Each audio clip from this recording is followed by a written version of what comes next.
why meditation, to answer your question? Because meditation is all about getting beyond your body, getting beyond the people and things and places in your environment, and getting beyond time.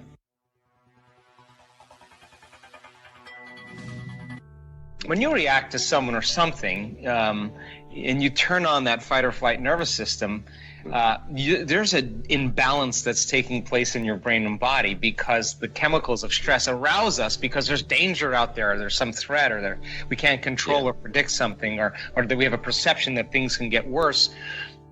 That primitive system has been very adaptive, especially if you're being chased by a saber-toothed tiger. Fear is adaptive. You don't want to turn around and try to pet it. It's not going to work, right? The best thing to do is to have that fear response.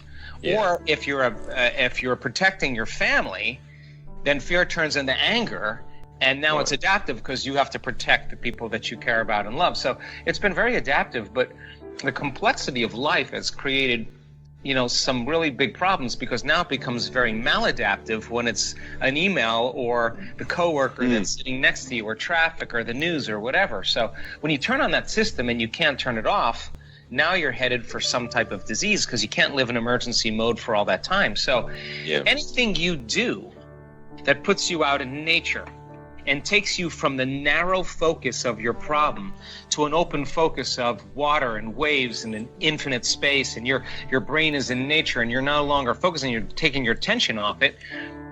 By you taking your attention off it, you're no longer putting your energy on it. And you're disinvesting your attention and breaking your association to that problem. Now, that's called emotional intelligence. And exercise, surfing, dancing, whatever people are into, crochet, tennis, whatever it is for the person to just break away from their life. It's not that you react. We all react. The question is, how long are you going to react? That's the real question. So now, when you're living in by those chemicals, and you're being chased by Tyrannosaurus Rex, there's only three things you care about. Your body, like I got to put attention on my body because I may get eaten. Where in my environment am I going to go? What's the best route to take? And your attention is on that beast because it's chasing you. And time, like you're preoccupied with time. I only got a short amount of time to do this. So 70% of the time people live in aroused states because of the hormones of stress. So they believe they're their body because that's where all their attention is. They believe that their identity is connected to people and objects and things and places because that's what makes up our environment.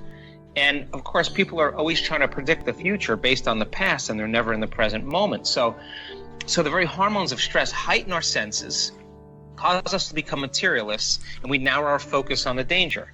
That means then, the more the emotional reaction you have to that email, the more you'll pay attention to the person who sent it. And if you place your attention on that person, you're giving your power away to that person because that's where your attention is.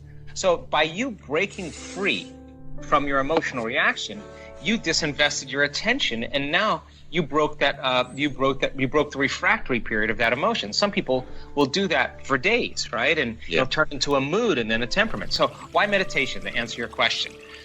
Because meditation is all about getting beyond your body, getting beyond the people and things and places in your environment, and getting beyond time. And if you can forget about your body, you become nobody. If you forget about the people in your life, you become no one. If you forget about the things you own, you're nothing. And if you're not thinking about where you need to go or where you're sitting, you're in nowhere. And if you're not thinking about time, you're in no time. And that's the moment you're no longer putting any of your attention on anything material. And now you pure consciousness, and that is the moment you start walking through the door to the quantum field. And you can't enter the quantum field as a somebody. So point number one, the purpose of meditation is to get beyond yourself. Point number two, the purpose of meditation is to get beyond that analytical mind of yours. And what separates the conscious mind from the subconscious mind is the analytical mind. So 5% of your conscious mind is made up of things like logic and reasoning and will, and your subconscious mind is made up of all these habits and behaviors and unconscious emotional reactions and beliefs that pretty much we do on a daily basis until it becomes a skill or a habit. So then you can't change those subconscious states with your conscious mind.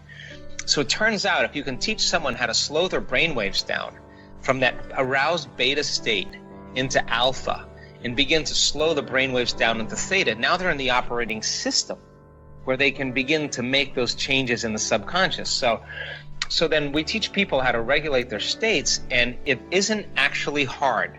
All it requires is you to just follow some certain instructions, just like you would learn how to surf. And if you follow the instructions and you do exactly what we tell you to do, we've got thousands and thousands and thousands and thousands of scans to say that just because you think you have a busy mind doesn't mean that you can't meditate. Actually, you can. Right. So then, as you practice this and you find that you're heading towards your email, or you're heading towards what you did yesterday, or you're thinking about what's going to happen tomorrow, and you become conscious and you back up and you stop and you return back to the present moment, you're carving a path neurologically between your conscious mind and your subconscious mind. And if you get good at it, you change your brain waves in 4 seconds or 5 seconds or 9 seconds like everybody else. We've measured it. So if I can do it, you can do it, because I have a pretty busy analytical mind. So that's number 2. The third thing is that meditation, the exact translation of the symbol that's used in ancient texts, means to become familiar with. So if 95% of who you are is a set of unconscious thoughts, automatic habits and behaviors, and emotions that you're addicted to, then if you're sitting in a meditation and all of a sudden you're becoming conscious of your thoughts and you're becoming familiar with them, you're becoming aware, and you start noticing your habits, and you start paying attention, observing that, oh my God, I've been living in guilt. I didn't know it was guilt because it just feels like how I always feel. The moment you start becoming familiar with those states of mind and body, you're no longer the program. You're the consciousness observing the program, and you begin to objectify your subjective self. You're pulling out. In other words, who is doing the observing of your thoughts?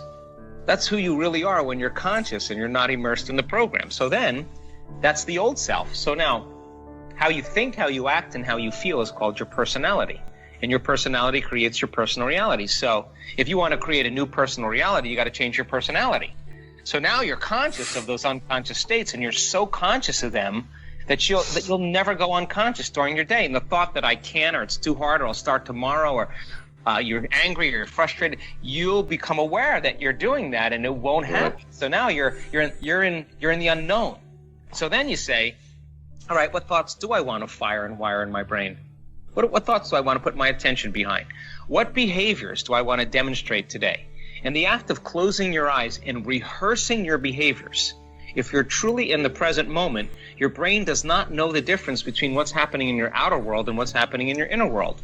The thought becomes the experience. Now, the moment that happens, you're installing the neurological hardware in your brain. And if you keep repeating it, the hardware will become a software program. And who knows? You may start acting like a happy person. Well, that's because you installed the circuits. Nothing magical there. You may start thinking in more unlimited ways. Well, why? Because you installed those circuits. And then here's the tough part. Can you teach your body emotionally what that future will feel like before it happens? That means you can't wait for your wealth to feel abundance. You can't wait for your healing to feel wholeness. You can't wait for your new relationship to feel love. That's the old model of reality, of waiting for something outside of us to take away the emptiness inside of us. But the quantum model of reality is actually doing the opposite. The moment you start feeling whole, your healing begins. The moment you're in love with yourself and in love with life, you create equals. The moment you start generating worthiness and abundance, your wealth starts to appear. Now you're causing an effect. So then if you keep doing that, firing and wiring and trading guilt for abundance or wholeness, it'll begin to become familiar to you, and it'll start getting easier and easier and easier, and that will become the new habit.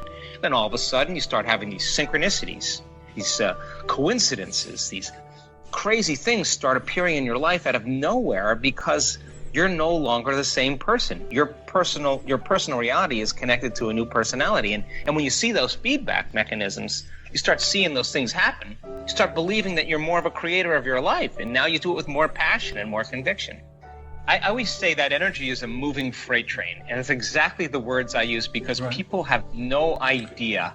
Imagine all the life force you have in your loins, or all the energy it takes to digest a meal, all the energy it takes to run from Tyrannosaurus Rex. Instead of it being consumed outward, it's moving back up into the brain. And so when it starts to move and it hits the brain, all that energy, all the guilt, all the pain, all the suffering, all the fear is turning into pure energy, and it's moving back into the brain. And so when that experience happens, experience enriches the brain. The end product of experience, B, is called an emotion. So then most people, they wake up in the morning and they start off their day thinking about their problems, and those problems are wired as memories in their brain, and those memories are connected to certain people and things at certain times and places. All of a sudden, the moment they do that, their brain is a record of the past or thinking in the past.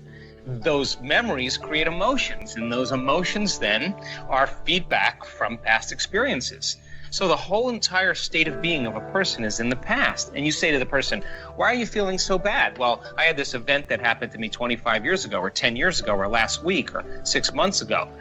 And what that means is they haven't been able to change since that event. So now you have an inner event that's more powerful than the past betrayal or trauma, the past shock. And the energy from that event is capturing all your brain's attention. But it's not coming from your outer world, it's coming from your inner world. And the moment you start feeling that elevated emotion, you're paying attention to the pictures in your mind, and you're creating a new long-term memory. And we could say that from a biological standpoint, you're rewiring your brain and sending a new emotional signature to your body, and your past is literally washed away. Now, we don't perceive things the way they are. We perceive things the way we are. So the moment your brain gets upscale neurologically and you start feeling differently, your spectrum of reality is going to change, because you're no longer viewing your future through the lens of the past. And the side effect of that is psychological healing. It's emotional healing. It's people get their hearing back, people get their eyesight back, people get their cancer to go away, all their skin conditions disappear. I could go down the list in 1 second. In 1 second, they get a biological upgrade.